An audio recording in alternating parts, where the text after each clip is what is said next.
Hi everyone, welcome this week to your Football in Society session. Today what we're going to be looking at is women in sport. Now this area of the module is split up into two lectures.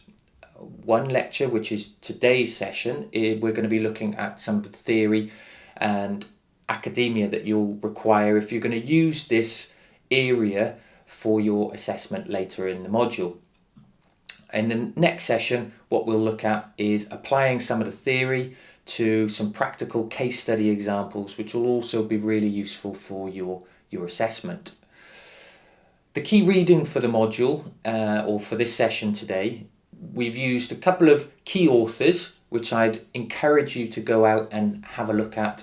Any publications written by Tess Kay and Barbara Humberston. Okay, so Tess Kay from Brunel University and Barbara Humberston from Buckinghamshire. So I've provided some links on the opening slide of your presentation if you want to download that from Blackboard. So once again, I'd encourage you to access those sites and have a look at some of their key publications around women's participation in sport.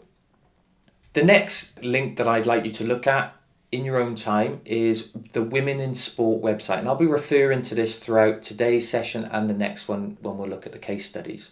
So the Women in Sport website, which has got a fantastic plethora of research and publications, which will support you again to underpin your writing. And then the Sport and Society Chapter 6, which is a text available on our e-library. The learning outcomes for today's session are threefold. So we have identify the patterns of sport participation for females. So where do they play, how do they play sport, etc.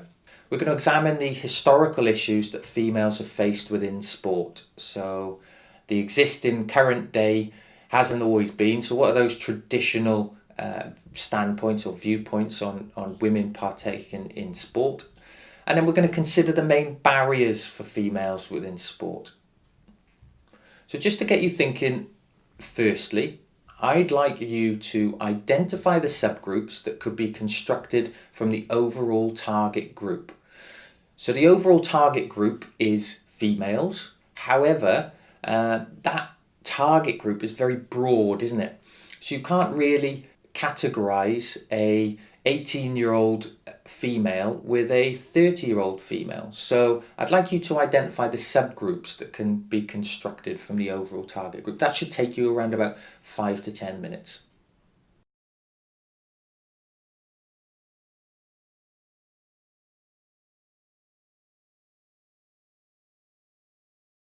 Right, hopefully you've come up with some of the following. Again, this isn't an exhaustive list, but this is just a few categories that I've come up with and looking after referring to the text as highlighted on the key reading list.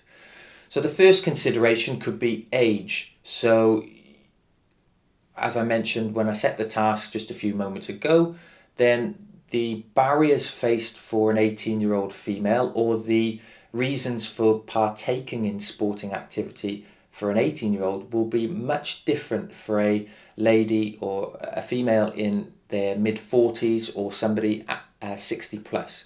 So an age is a key consideration. The ethnicity, so it could be religious beliefs that is a major factor in a female taking part in sport. Their disability, again, it's broadened. That's across both male and female, but disabled people could potentially have experienced further barriers in accessing sport rather than able-bodied people. Income levels. We've discussed in previous lectures about the socio-economic factors of individuals and their income levels and the amount of disposable income that they have to be able to spend on sport. Family structure.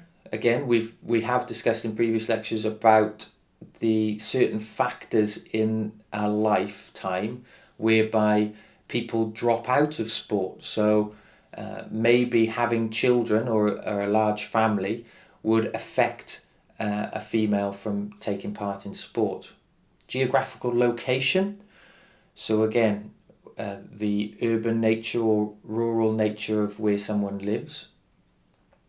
And the levels of participation. So we can segment target groups by those participating and those that are not taking part in sport each week.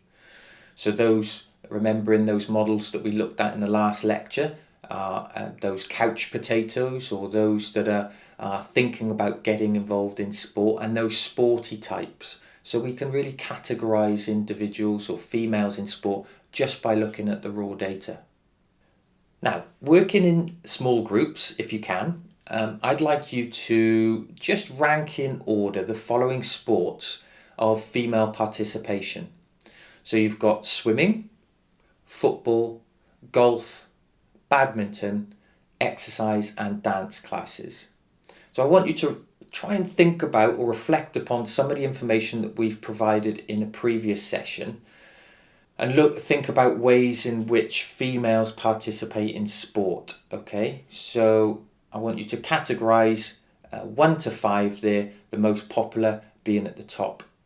Then have a think about, for these sports, what percentage of the population have taken part during the last week. All right, you may wish in this 5 to 10 minutes is have a look at the active people survey. That will provide you with the information you need. So it's a great opportunity for you to get stuck into that and use that to analyze the information to draw out or extract this task.